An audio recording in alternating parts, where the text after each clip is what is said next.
Les flammes sont les fins et les restructurations des formes individuelles des matières parce que les transformations s'exposent sans fin dans les espaces-temps perceptibles par les esprits infinis. Les flammes te lèchent les mémoires parce que les certitudes ne peuvent que s'étioler dans les temps perçus et précis. Il n'a fallu que les vies s'allument pour entendre les présences à travers tout l'univers, parce que de la lumière venait la lumière. Les individus sont mortels et l'ensemble des perceptions des vies inatteignables par eux, qui passent dans le temps.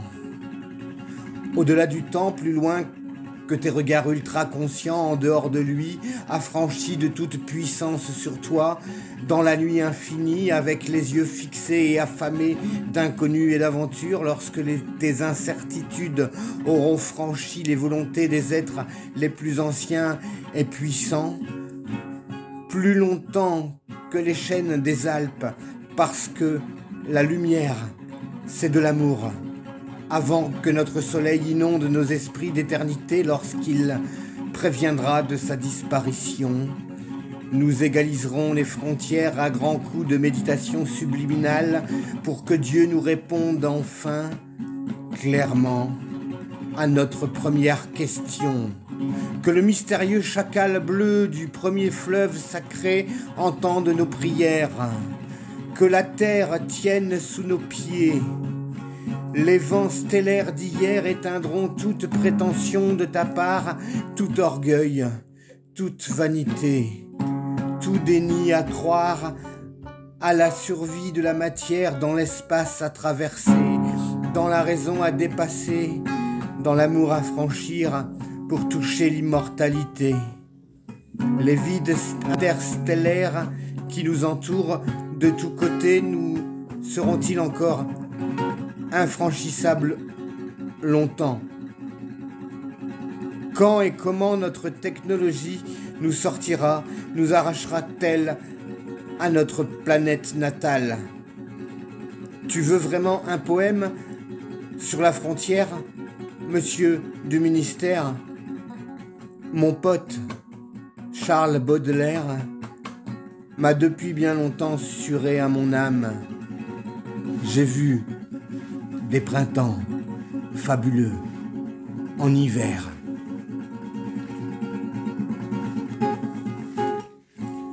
Jusqu'aux frontières du néant, les blessures engendrèrent les blessures et les fœtus bleus des premiers mouvements de guerre écorchèrent toute forme d'impact de matière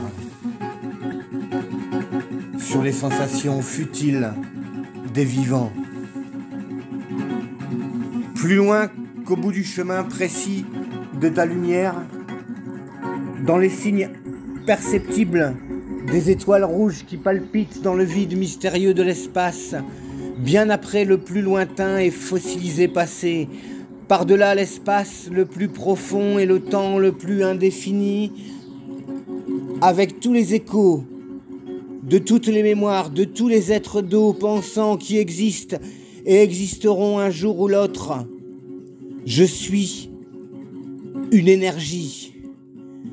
Bien avant la fin de toute vie charnelle, bien plus loin que toutes les histoires possibles écrites dans toutes les mémoires réunies de toutes tes réincarnations dans l'espace-temps, par-delà l'univers actuel et avant toute forme instable du temps reçu en conscience avec l'immobilité calme des grands anciens, je trouverai ta moitié d'énergie bleue parce que je suis ta moitié de feu.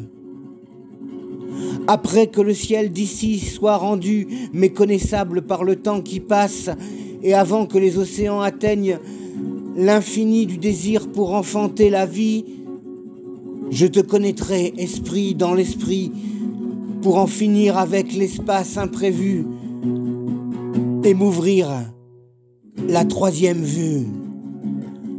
Avant que la maladie te frôle, et que la mort te transforme au centre du sommet, sinon inaccessible, de ta galaxie d'origine, je te parlerai de nous, avec les mots exactement précis qui te garderont quelque part immortel, sans plus aucun doute, par-delà les perceptions réelles de toutes les couleurs vues du ciel d'ici-bas. Après que le temps s'exprime sur ta peau et assèche en poussière ton cerveau, tu franchiras tes limites. Dans les bonheurs libres de l'incertitude galactique des vies connues et reconnues, pour que tu t'envoles à fuir cette éruption volcanique de l'île, pour vivre avant les humains de tous les espaces-temps immenses et où les arbres respireront partout où ils seront, nous apprendrons la perception des origines. Au-delà des écumes et des temps des humains, et pour des siècles, les harmonies atteindront la nuit primordiale du néant ouvert aux créatures offrant leur conscience sur les autels des pensées sensibles, lorsqu'ils verront l'étoile. Par les voies qui traversent l'espace plus loin que l'immensité du grand esprit et plus nombreuses que les étoiles dans l'espace, les yeux s'ouvriront sur les steppes de la Russie soviétique avec le ver lévitique sur la puissance du seuil. Réveille-toi, Yuri, viens nous guider. M'effrayer à travers le hublot arrière de mon vaisseau interstellaire. J'ai trouvé mon étoile pour trouver ma terre ancestrale. Dans la nuit noire, bleue et glacée, pour te scruter de part en part du passé. Du futur au futur, je partirai. Je n'ai plus rien à craindre, plus aucun ennemi à atteindre. D'un seuil à l'autre, du passé au futur du passé, pour que mes blessures me plaisent et cicatrisent. Dans l'étreinte surnaturelle des flammes, pour que tu dépasses la mort, les nuits hurlantes te parleront directement du silence sincère, de ta conscience d'être, à tort ou à raison. Lorsque le volcan le plus proche de chez toi préparera son explosion et te montrera en face ta réalité de grain de sable que tu es bien entendu, quand le magma te touchera instantanément pour te fondre dans l'espérance ultime, tu trouveras ta vie. Tu parleras enfin. Plus vite que la vitesse de ton sang, tu cesseras d'hésiter parce que tu connais la musique de la respiration. La musique de la respiration.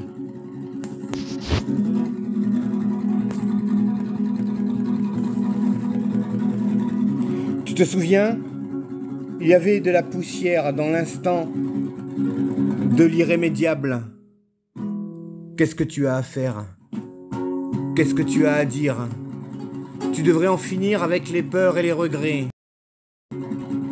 Il s'en faudrait peu pour pleurer, parce que t'aurais oublié de fermer la porte de ta maison, parce que t'aurais oublié de fermer la porte de ta gueule. À tort ou à raison, ma perspicacité face à la lumière me reste de travers. J'avais des ombres qui revenaient comme des comètes, des répliques d'événements perpétrés, des astuces divines pour laisser un instant ou deux transparaître quelques indices d'instants futurs possibles. La cible restait toujours la même. La seconde a s'égrené à l'autre depuis des temps immémoriaux à travers l'air des hommes, dans l'âme des femmes, pour que les flammes, avec ou sans ozone, se rapprochent de la zone sacrée du bonheur. T'en veux une part ?